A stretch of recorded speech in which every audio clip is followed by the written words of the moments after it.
People like to say it was explosions, screams, engines roaring across the battlefield. But to me, Private Elias Ward of the 3rd Human Defense Corps, war sounded like pressure. A constant pressure in your ears, in your chest, in your thoughts. A hum that told you every second could be your last. We were outnumbered long before the Battle of Shale Ridge even began. The Zithrani Empire had sent their infamous shock troops, towering, silver-skinned warriors with ribbed armor grown from their own bones. They were almost graceful the way they moved, graceful and deadly. Everyone feared the Zithrani. They were larger, stronger, faster. A single warrior could break a man in half. And that day, fate put one directly in front of me. Her name, I would later learn, was rhycommunity, a decorated Zithrani commander, feared across 3 sectors. But at that moment, all I knew was that she was charging straight toward me, claws extended, her voice a metallic snarl echoing from her battle helm. I was pinned behind a shattered drone carrier, my rifle overheated, my squad scattered. I braced myself for the moment her claws tore into my armor, the moment my story ended. She leapt. Her shadow covered me. Her hand swung down in an arc that should have split my skull. But then, it stopped, an inch above my face. Her clawed hand trembled, suspended in the air. She stared, helmet retracting with a hiss, revealing a face both fierce and strangely beautiful. High ridges along her cheekbones glowed, faint blue. Her silver eyes widened in shock. "What?" she rasped. "Why can I not strike?" She tried again. Her arm jolted forward and stopped once more, an inch from my skin. My breath caught. The battlefield around us seemed to mute itself, like reality held its breath too. The legendary warrior, the terror of human worlds, could not touch me. Even she looked terrified. "What are you?" she whispered. I didn't have an answer, and neither did she. But that moment changed both of our lives, and eventually the fate of 2 civilizations. The revelation of why she couldn't touch me. I should have died. Every instinct told me to fire, to run, to fight. But curiosity and the fact that she was literally frozen inches from hitting me stopped me. rhycommunity stumbled back, shaking her hand as if it had burned her. "This is impossible," she murmured. "Humans are touchable, strikeable, killable." "Thanks," I muttered. "That means a lot." Her eyes snapped to me, and for some reason, she didn't attack. Not with her claws. Not with her plasma blade. Not even with her voice. She simply stared. "You feel wrong," she said. "Wrong how?" "As if your energy repels mine.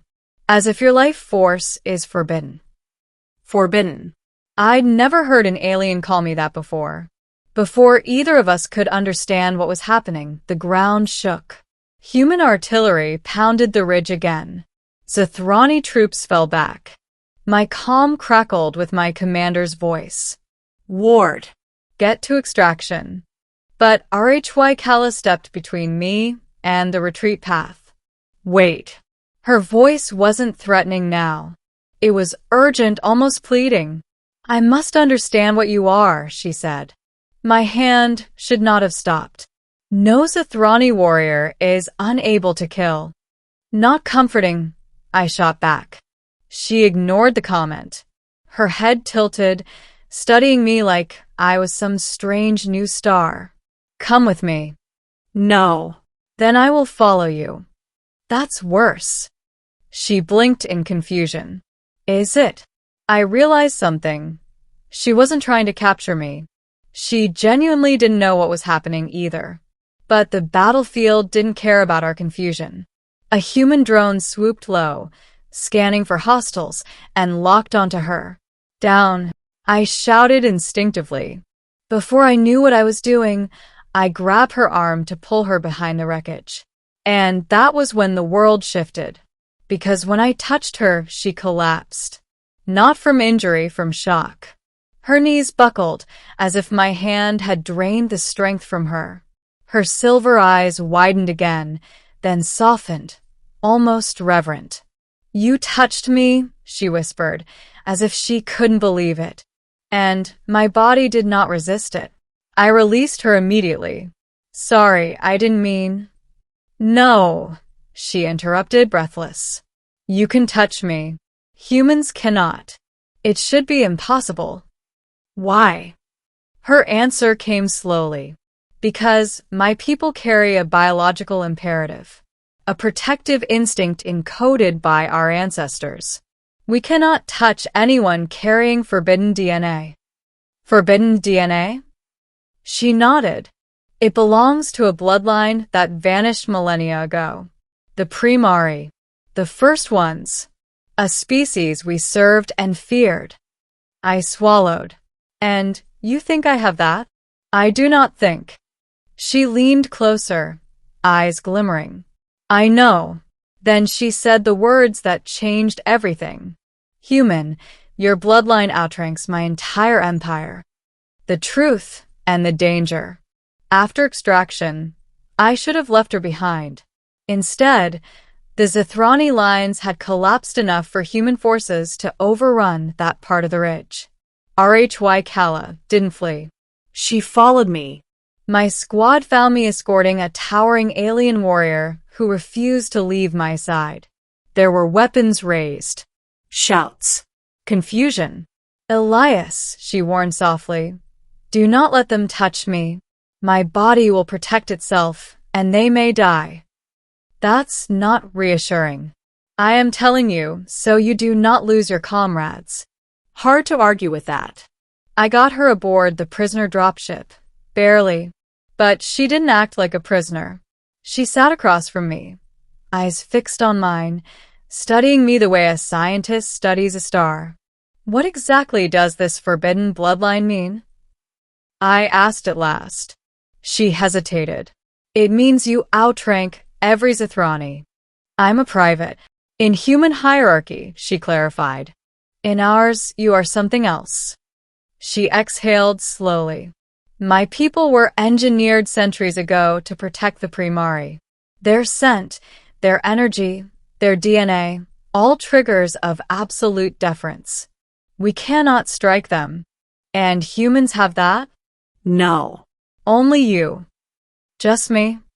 Perhaps a few others. But you are the first we have encountered." Her gaze flicked to my hands. "That is why my claws could not touch your flesh. Your body emits a command my body cannot disobey." "So you're telling me," I said numb, "I'm genetically coded to be your what? Master?" Her silver skin flushed a faint blue. "Not master," she said softly. "Guardian. Partner. Equal." The dropship hummed around us, but her voice was suddenly the only sound I could hear. "Your presence calms me," she admitted. "No human has ever done that." "You mean you're not trying to kill me?" "My instincts forbid it. And if I touched you again?"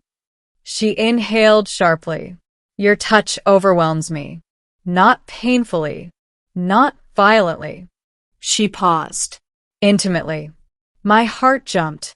This was getting more complicated by the minute. Middle. What the Empire wanted. Word spread fast. Too fast.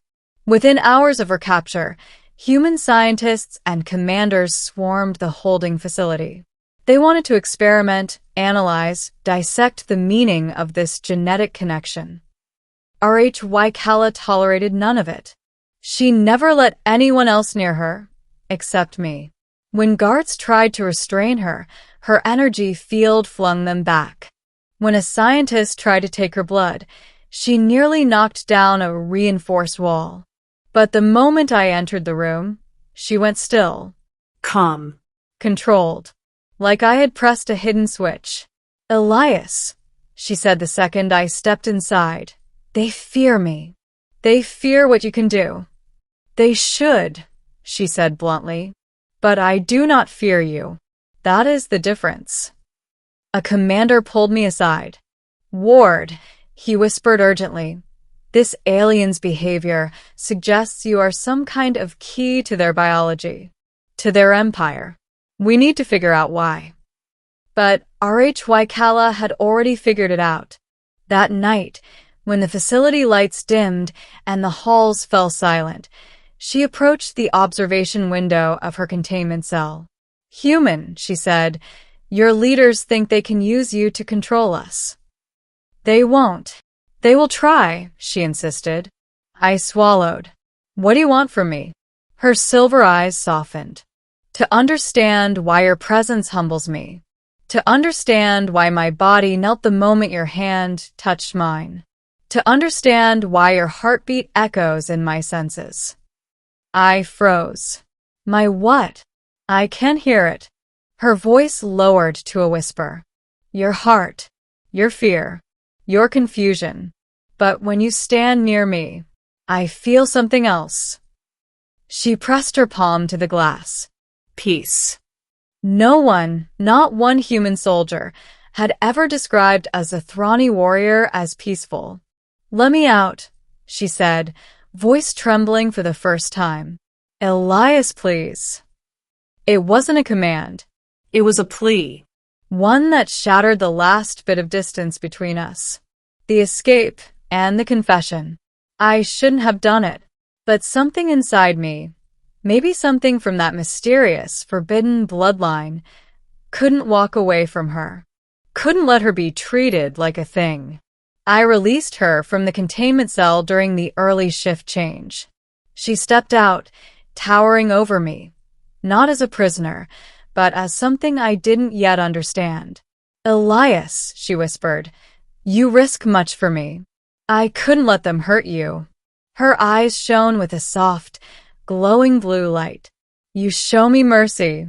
No Primari ever showed us that." "Maybe I'm not Primari." "You are," she insisted.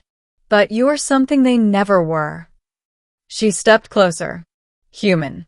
"Why, yes." She lifted her hand, slowly, deliberately, stopping it right in front of my cheek. Her claws trembled. Her breath hitched. "I cannot touch you," she whispered. "But I want to." My heart pounded hard enough that even I could hear it. "You said my touch overwhelms you," I murmured. "It does." "Do you want me to?" Her voice came out as a whisper of pure vulnerability. "Yes." I reached out, placed my palm against her cheek. She gasped, a sound that was half shock, half wonder, and fell to one knee, overwhelmed by the instinctive reaction coded into her species. But she didn't look afraid. She looked relieved. "Elias," she whispered, eyes glowing up at me, "my life belongs to you now." Every Zithrani would feel the same. Your bloodline commands instinct, but your heart commands loyalty. "I don't want your life," I said softly. "I want your freedom." Her breath caught. "And perhaps," I added, "your trust." Something changed in her gaze. Something human. Something hopeful. "You have it," she said, ending 2 empires, 1 choice. We escaped the facility without killing anyone. hfycommunity refused to harm humans while I stood beside her, and I never left her side. When we reached the ridge where we first met, she stopped and turned to me. "The Zithrani Empire will come when they learn what you are," she warned. "They will bow to you, or they will destroy themselves trying to deny what their bodies tell them." "And you?" Her answer was immediate. "I kneel only because instinct demands it. But I stand because I choose you." Her words hit harder than any weapon. "So what now?" I asked quietly. "Now," she said, "the last Primari, the human who carries their blood, chooses what becomes of 2 civilizations." I swallowed. hfycommunity, what do you choose?" She reached out, hand trembling, stopping an inch from my skin, the same way she had on the battlefield. "I choose to follow you," she whispered. "Not because instinct commands it, but because my heart does." I lifted her hand, guiding it until her palm rested against mine. She didn't collapse this time. She smiled. A real smile. Something no Zathrani warrior had ever given a human before. Then we face the future together, I said. She nodded once, resolute. Together. The war had begun one way, but it was going to end with something far bigger than victory. A bond that neither species could have predicted. And it had all started because an alien warrior reached for me, and her hand stopped an inch away.